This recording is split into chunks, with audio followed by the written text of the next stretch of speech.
Let's go! I kind of want to break down the Colorado Buffalo football team. I mean, this has been a ridiculous fall from grace, right? Everyone's pushing the panic button. Will this team actually be bowl eligible? And I've gotten a few requests to do a video on them, even though they're not necessarily, well, they're not in the SEC. So Edwards, of course, one of their best running backs. They get the football to him out in space, very first play of the game. All right, here we go. 2nd and 6, bringing a second-level pressure. And the one thing you never want to give up is A-gap pressure. They pick it up very nicely. That wasn't the best throw. It was obviously behind him, but it's still good enough for a first down.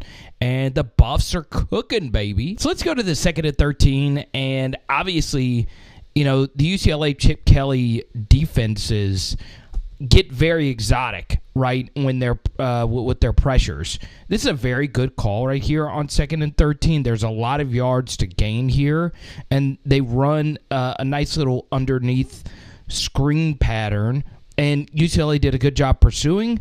Good job right here to stay on your feet, and it now sets up a 3rd and manageable. So now we get to this 3rd and 3, and it's the same thing you saw in the very first play of the game. Good job just getting the football out quickly, leading a playmaker, and let's just see if he can, of course, make something happen with it. 87, the tight end gets absolutely dominated on his block.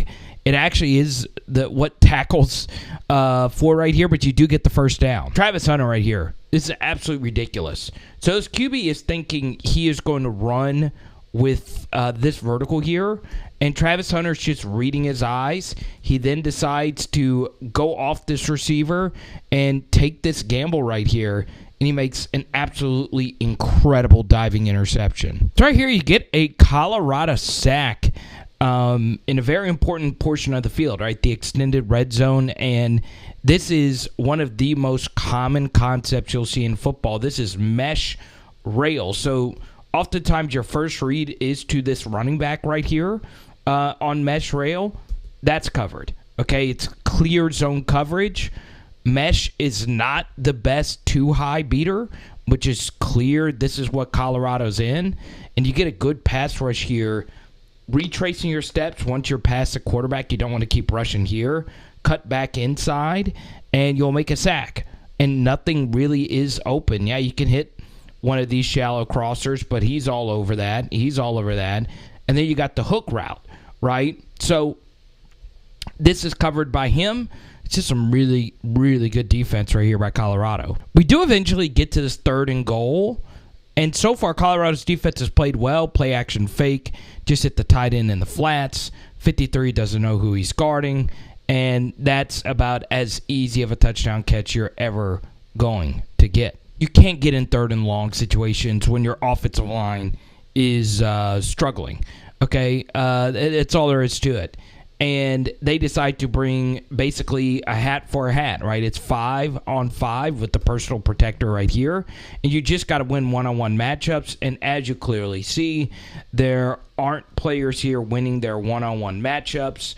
And honestly, you know, you take a look at this. I mean, that's just opening the gate and getting beat really badly. You have basically no chance as a quarterback here. No chance. So an easy sack right there for UCLA. All right, here we go. 2nd and 3. And we have ourselves a turnover here, right? First thing is, this looks like just a really good run play. DT getting blown out of here. Linebackers all out of their gaps. And now you got 33 just, you know, running right at Shilo Sanders. And you see he does a good job getting his shoulder right on the football. Did help that the legs are being taken out of that RB while that happened, but you get a turnover. Now, this is some really good quarterbacking right here by Shilo Sanders, okay? They're all dropping back into coverage, and it pretty clearly looks like you're trying to throw this football to the right side, and nothing is open. Absolutely nothing is open, okay? But you feel this out. You work backside. It's just basically slants on both sides. And look, you got all this space to run. This is what a dual threat quarterback could do for you. Now, once again, Shedeur is not the best runner, okay? But he can take the yards if you give it to him, and he does just that right there. So now we get to here, and this is just what teams are going to do, right? If they think that they can get home with 4 or 5 people just straight up, on these third and longs, they're just going to play off, right? They're not going to need to do anything truly spectacular, and that's essentially what happens here. There's no twist or anything like that. This is just, straight up pass protection. The tight end has a horrible pass set here, and because it was so bad, it cuts off this tackle. I think this tight end is a freshman anyway, and obviously, you're just getting pressure from all around here on this 3rd and 13. The one thing I will say about this is all these routes are just, and it's kind of cut off here, everything is just so deep that, once again, you don't even want to get in 3rd and long in this situation anyway. But still, the protection is just so bad, right? 1st and 2nd, you have to be more efficient. All right, so we're going to show you 2 plays back-to-back, all right? We're going to eventually show you the Shilo Sanders ejection, and I saw Richard Sherman comment on the Sanders ejection, okay? Now, this isn't it, obviously, but what Sherman said was he would prefer to get hit up high instead of down low. Some guys prefer to get hit high. Rob Gronkowski even commented on this debate. He would prefer to get hit high. So comment down below. What would you prefer? Would you prefer the higher hit, or would you have preferred Shilo Sanders to come in and clean the knees out from underneath? In this spot, I would prefer to get hit high. But as you can see, the helmet does hit him in the head, and it was a big hit. So you have to know an ejection is likely coming. So that's just, a good rule of thumb moving forward, right? This is one of college football's biggest DBs. And as you'll see here, bang, head did hit the helmet. He did lead with his shoulder.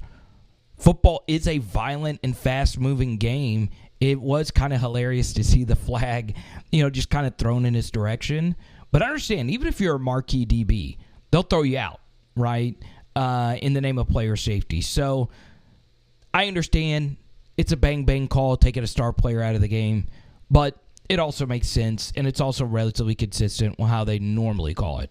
All right, so now we get to my favorite play from Colorado in this game, okay? It is 1st and 10. I love all verticals on 1st and 10, and that's exactly what you're getting here. Vertical here, vertical here, vertical here versus single high safety. So you know that these deep routes are going to be there if you can get it off on time. One of the hardest things about all verticals is the protection, right? You got to have good protection, and guess what? Colorado gives it here. This is pretty good stuff, and guess what? Sanders throws an absolute dot. Okay, he leads this receiver perfect. Obviously, it's difficult with this deep safety here, so the ball has to be just falling right in over there. You can't throw a football better than that. So, really freaking good stuff. All right, so now we get to here, and let's see what the call was actually here. Okay. Yeah, this is just kind of strange. Red zone play calling, the one thing you don't want to get is just too cute. And I don't know what the call is here. So it looks like this is supposed to be some kind of quick screen over here, RPO something. These receivers are actually, it looks like they're blocking. And there's just pressure in the backfield.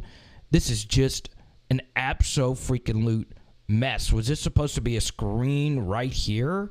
That's what I'm guessing. But this is just atrocious. And you'll see it right here. Okay. He gets beat really quickly with the swim move to the inside. So that kind of disrupted the timing of this. If you throw this, that's still getting absolutely mollywopped right there. So, yeah, I mean, ugh. The O-line did get beat pretty easy, but it is a screen. You want to try to invite that pressure, but still. All right, so we move ahead here, and it's pretty clear that Colorado has major defensive issues. But in this game, they're pretty good, right? If you say, hey, with 6 minutes left to go in the fourth quarter, UCLA's only going to have 28 points, you have to feel pretty good that you're at least in this game. But it was the offense that really just could not get it going, and this defense eventually wore down, and Shilo Sanders got kicked out of the game. It obviously had a major impact on this game. So what do we make of Colorado moving forward? Offensively, they're broken. You see this, one of their 9 last drives up to this point in the game have crossed midfield. They can't string any drives together. Their first and second down play calling, we showed you a really good first down call. I think at this point, it is better for them to keep throwing on first down. Still, there's hardly any running game. The offensive line is a massive, massive issue. And the problem for Deion Sanders is you can't just go get offensive linemen in the portal. They really don't exist. You could get guys that could go out there and catch a football. Heck, you can get QBs in the portal that could play. It's just hard to rebuild and build just your offensive lines from the portal. And that is a major issue. Pass protection is a major issue.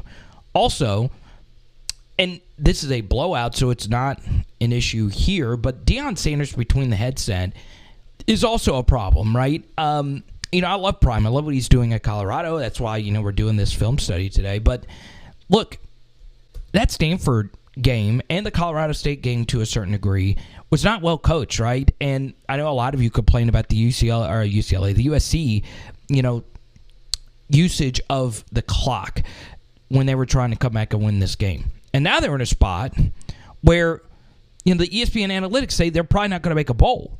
So Colorado's in a lot of trouble. And right now, I don't know where they're going to get to 6-6, right? They need to go 2-2 in that final schedule. And I'm just not sure where they're going to get those wins. And what's going to happen is if you don't have good pass protection, you're just going to have to consistently rely on quicker developing plays, like just a straight go as you saw in the background. So this is a broken team. And they need some help in a major way. So comment down below, do you believe Colorado is going to make a bowl? And let me know if you thought the Shilo Sanders hit was dirty. Okay, I don't think that's targeting. I really don't. I get why they called it, but I hate the ejection, right? Just give him a 15-yard penalty. There needs to be, some differentiation with the targeting penalties. Now, I love the design of this play where, you fake the screen out to the left and you throw the slant underneath to man coverage if they're going to have that single high safety playing that far back. That's some pretty good stuff. You need to see more of that, and once again, there it is on 1st and 10. So let me know what you guys think. It is Power Hour CFB. Boom! And tonight, we're doing fried fish. Let's go. Come on, Prime. Get him to 6. Let's go.